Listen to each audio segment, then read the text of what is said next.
Hi, this is Scott Garibay, and today I want to talk about Napoleon and Vivek Ramaswamy. So I got to see I got to see Napoleon 2023, Ridley Scott directed film, and also a film starring Joaquin Phoenix and a film starring Vanessa Kirby. By the way, spoilers for events that are 200 years old and for events in 2023, Napoleon the film. What I want to talk about today is the power of death, okay, and the power that a man's death holds, a powerful political man's death. Now, I'm going to keep this constrained to the power of you know, we can, actually Josephine died in this, and there was some power in her death as well. So the power of a human being's death, right? um, and how Vivek Ramaswamy should prepare for deaths that could occur in a 2024 U.S. presidential election.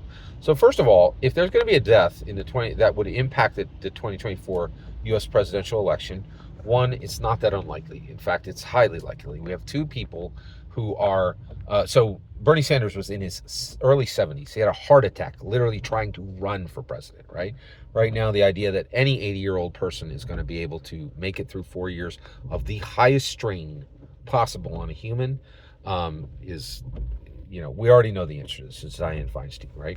So basically, there is distinct possibility that the Democrat candidate or the Republican candidate will die of old age under incredible strain, exactly the way Dianne Feinstein just died under incredible strain with exactly the same type of job, but with lower stress, right? So death is right there, right? Like, so there's this possibility that age will take the Democrat candidate, the primary Democrat candidate, or the primary Republican candidate, right? And so basically, Vivek Ramaswamy needs to be very aware of what death means in the 2024 U.S. presidential primary. And the reason why is the 2023 film Napoleon, right? So I watched this film, and I'm watching the film, and Napoleon conquered Germany, Austria, Russia, and Italy, and there was one more in there. Yeah, he truly created an empire, right?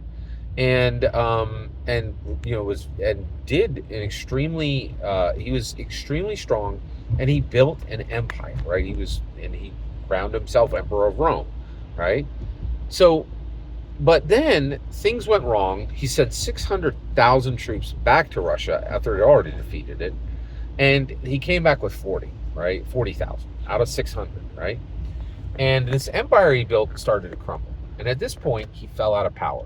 And what they did was they exiled him they specifically exiled him to an island called Elba, right?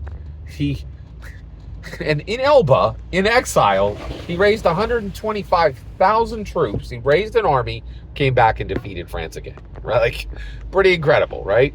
But this time, and then he lost power again, and they exiled him to St. Helena, right?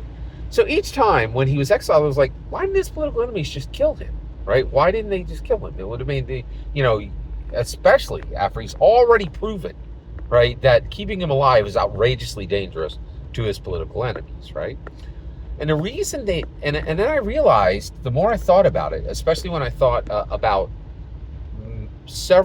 two specific men in American history whose deaths solidified every goal they wanted and set them into place, I was like, oh my goodness, the power of death at a specific time is unstoppable, right?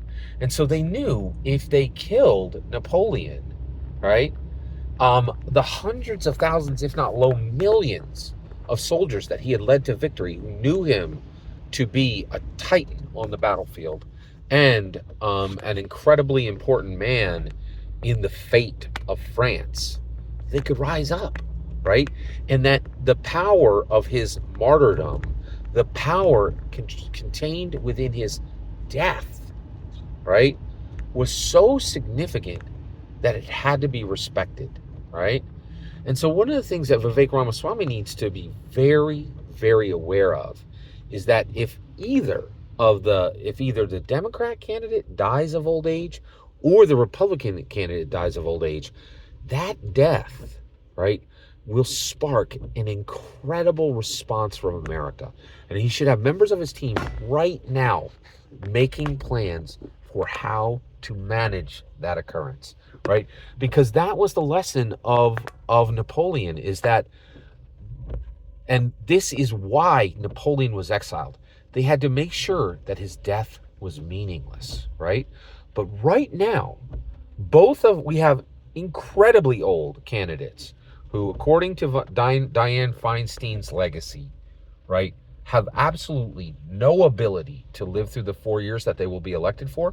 And just want to put this out there, the idea of an 82, 83, 84-year-old president is literally unprecedented and unproven. No one knows if it's even possible. It's never happened. In fact, our history says this should not be done because it has never been done, right?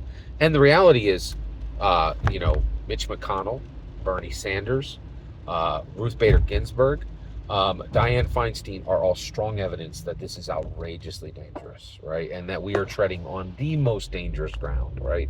And so Vivek Ramaswamy needs to be very careful, right, to have plans for the Napoleon moment, right? Because what Napoleon has taught us is that if someone passes in a moment of cultural significance, their death will have incredible power and it will spark something significant, right? And that's why all of his political enemies, Napoleon's political enemies, were positive that they could not allow him to die in a time of cultural significance. And I'm not sure we've ever had a time of more cultural significance in America. So Vivek Ramaswamy's team has to start calculating now if the event, which is almost a certainty, if you're looking at Mitch McConnell, if you're looking at Dianne Feinstein, if you're looking at Bernie Sanders, if you're looking at Ruth Bader Ginsburg, the possibility that a Napoleon moment would occur, right? Like that a death in a time of cultural significance would spark something significant, which is exactly what Napoleon's political enemies were strained very, very difficultly to make sure it did not occur, right? That he should absolutely have plans. He should know what he's going to do day one of the event on either side. And they need to have separate, very calculated, very specific plans, right? Now, the reality is, this would only occur if the age of one of these candidates and the incredible strain that we are putting on their mind, heart, and spirit were to do what we've already seen happen twice, right? In Ruth Bader Ginsburg's situation and in Dianne Feinstein's situation. So we already know where this is almost certainly heading, right? So it's absolutely critical that Vivek Ramaswamy's teams are very careful and very persistent and make very careful plans on what to say and do the moment this happens. That, to me, is the political lesson of Ridley Scott's 2023 Napoleon film. All of that is my humble opinion. What's important is when I get to hear your humble opinion. When you get in the comments and send your traffic. Please consider subscribing and have a wonderful millennium.